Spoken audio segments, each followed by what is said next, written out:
Eh bien bonsoir à tous et à toutes, c'est Volpec, on se retrouve pour une nouvelle vidéo, un JT Volpec, on va dire ça comme ça, un peu comme le Raptor News ou un truc comme ça.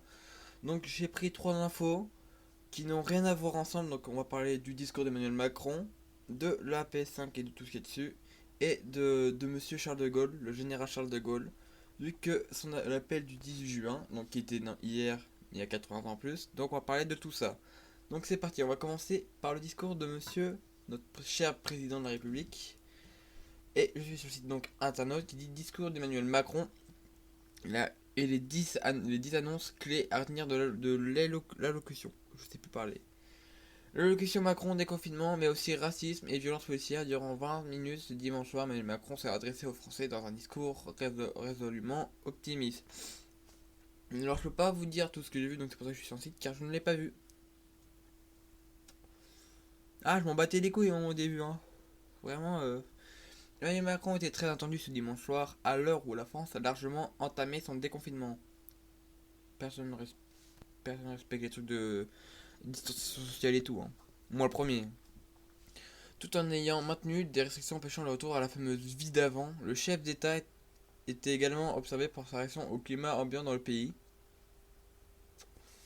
Plombé par les accusations de racisme et de manifestations contre les violences policières, la colère des forces de l'ordre. Malgré tout cela, c'est sur un ton résolument optimiste qu'Emmanuel Macron a parlé pendant 20 minutes devant 23,6 millions de téléspectateurs. En gros, en France, il doit être 67 millions et il y a un peu moins un peu moins de, à peu près un tiers des personnes qui l'ont regardé. Mais dans le nombre de personnes qu'il y a aussi, les enfants et tout. Bon, on s'en met les couilles.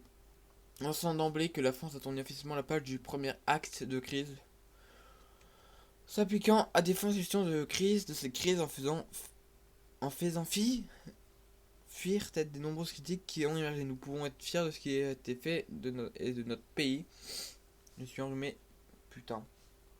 Notre pays a-t-il lancé tout en prenant de congés vite et fort les faiblesses de l'épidémie que l'épidémie a mise à nu.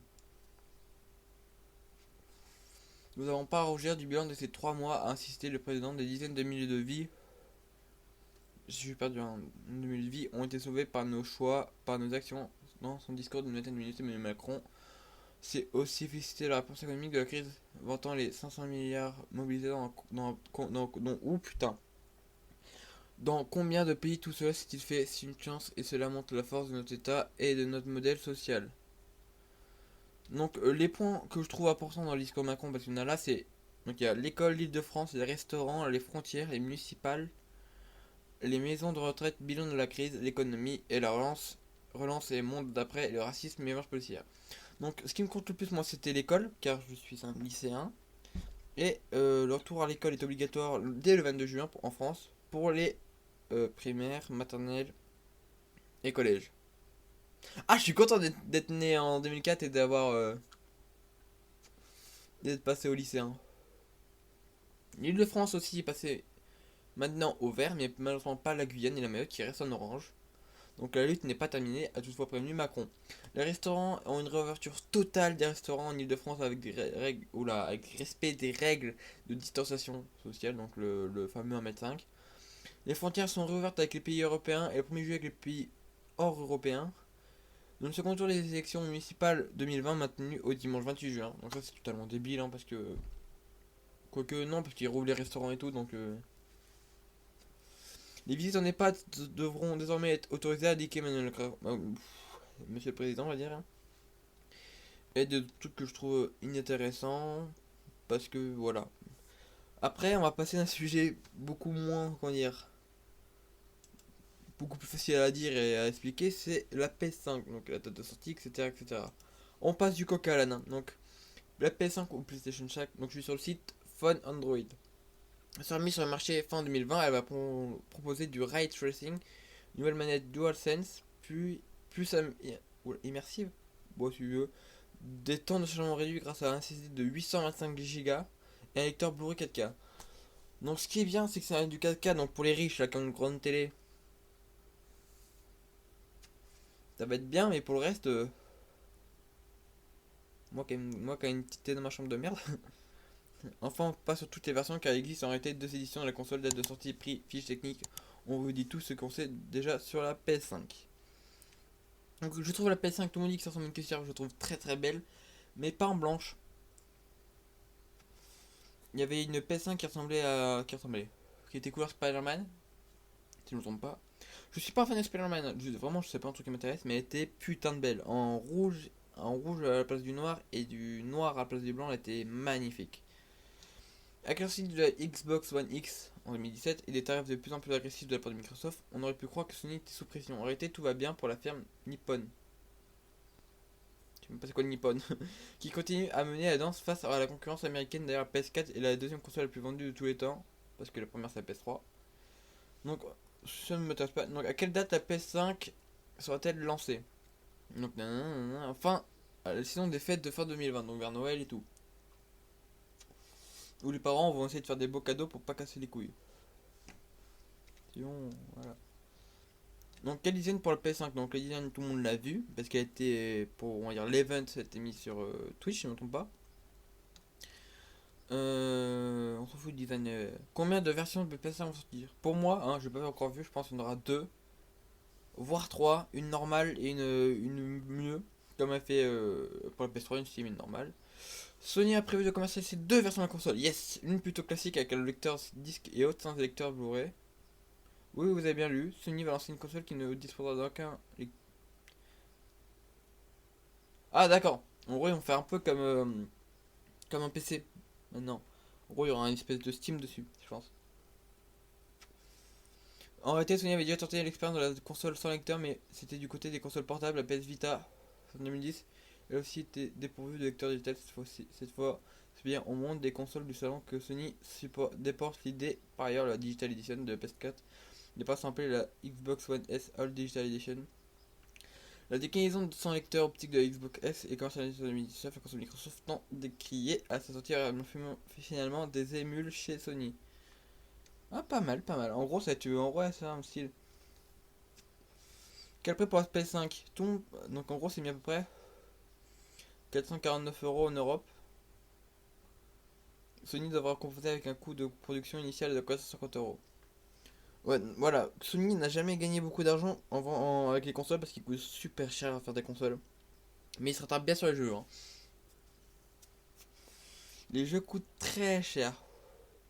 Donc pour on va dire les geeks ou les mecs qui connaissent beaucoup dedans, je vais vous dire tout ce qu'il y a dedans, donc tous les composants. Donc quelle fiche technique pour la PS5.